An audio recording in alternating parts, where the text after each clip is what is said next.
Welcome back. We are glad you are still with us. Remember, the hashtag still remains to be Good Morning Kenya.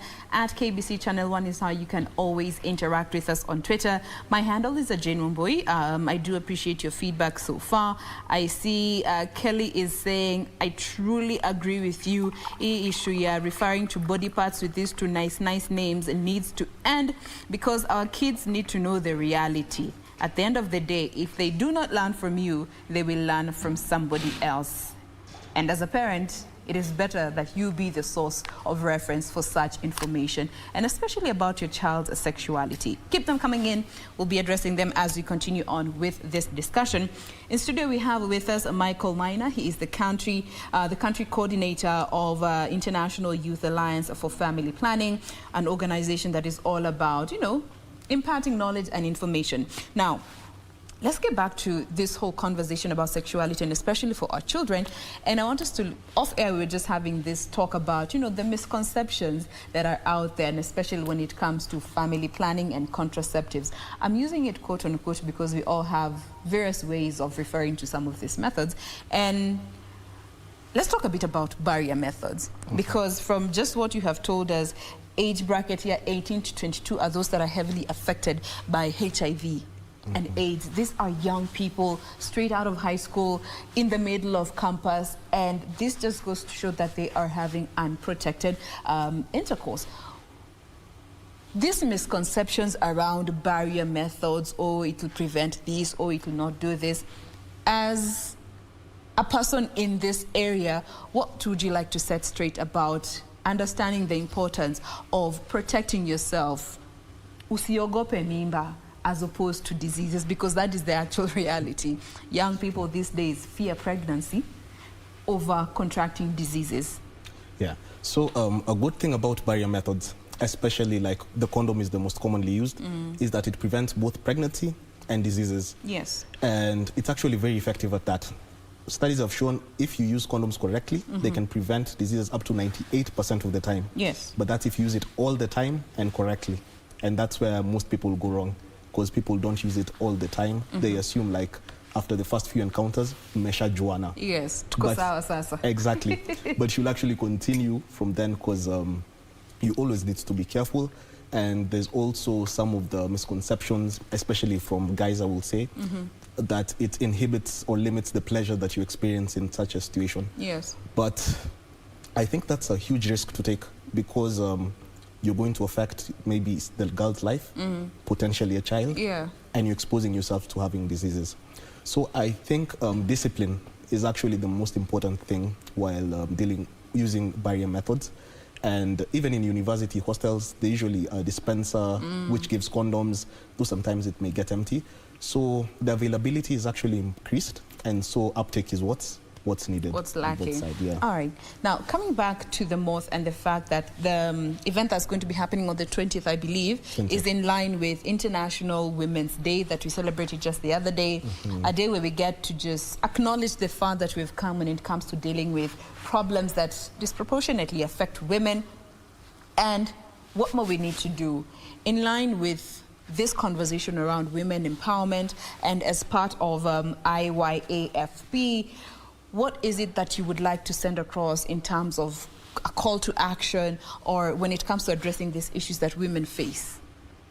Okay, so actually the theme of the event is Jump at the Sun. So there's a quote by this American author. She was really, really good. She said, jump at the sun, you might not land there, but at least your feet will be off the ground.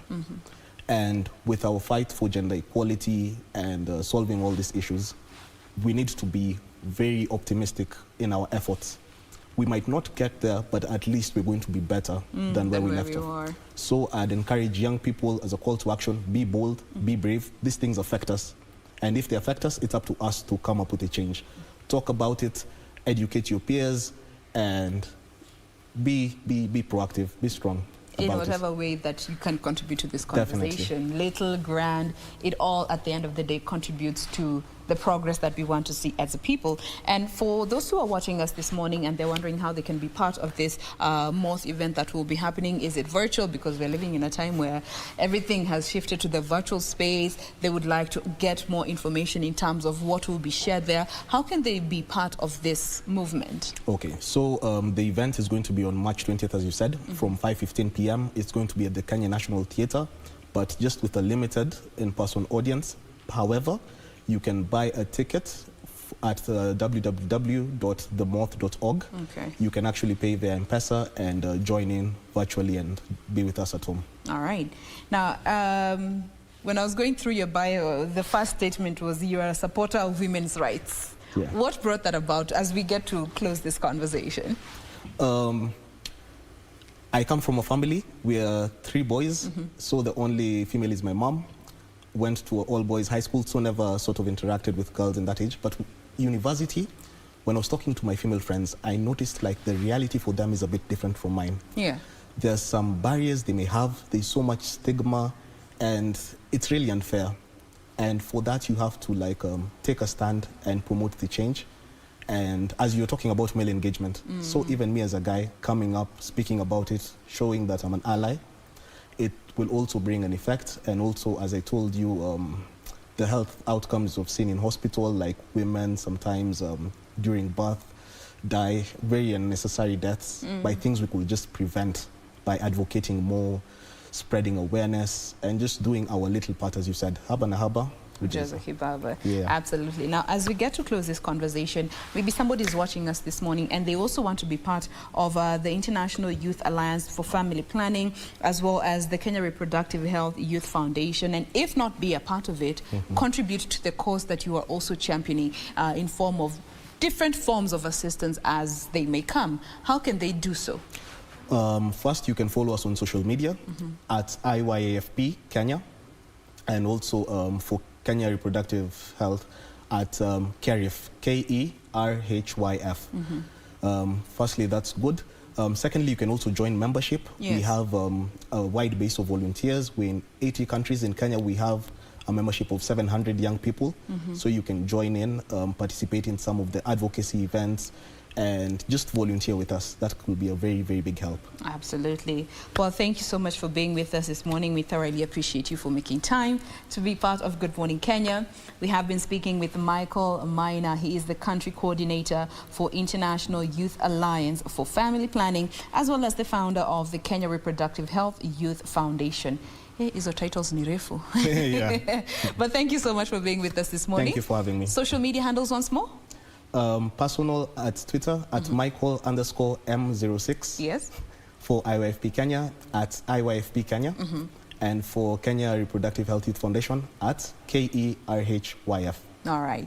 So if you feel you would like to be part of these organizations when it comes to having conversation around sexuality, reproductive health care and rights with the young people especially, you can always follow him on the socials, get to understand how you can be part of the cause. Of course, in line with the Moth event, which will be happening very soon, all about celebrating our women 111 years later of celebrating the International Women's Day. What progress have we made, and what areas do we need to work harder on to make sure that being discriminated on based on your gender is not something we're dealing with in this day and time. Thank you so much once again. All the best. Thank you too. All right. Good Morning Kenya is not yet over. As mentioned earlier, we have fantastic conversation coming up in a bit, so stay with us. More after this breather.